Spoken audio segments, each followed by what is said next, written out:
C-54, of which 330 were used in the Great Berlin Airlift of 1948 and 1949. And what's on the inside is an educational exhibit about that operation that took place just after World War II. They sustained 2.5 million airplanes, 2.5 million people with 330 airplanes, along with about 189 airplanes from Great Britain. Is how delighted we are that you are having another air show after 17 years.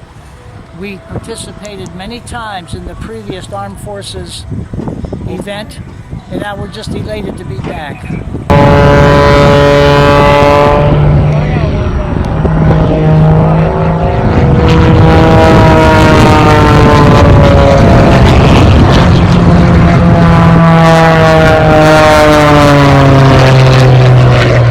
And today we have the wedding rehearsal, and you can see the planes that have been flying behind me practicing their walk down the aisle.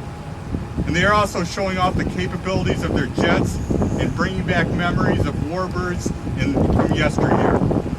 The tents are being erected, the food is being made, and out-of-town visitors are on their way. Furthermore, we have an incredible lineup.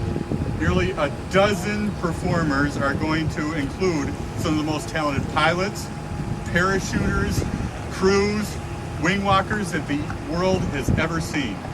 We love Wilkes-Barre. I'm happy to be back. Yep, it's happy wonderful. to be here. My hat's off to the folks that are putting this together.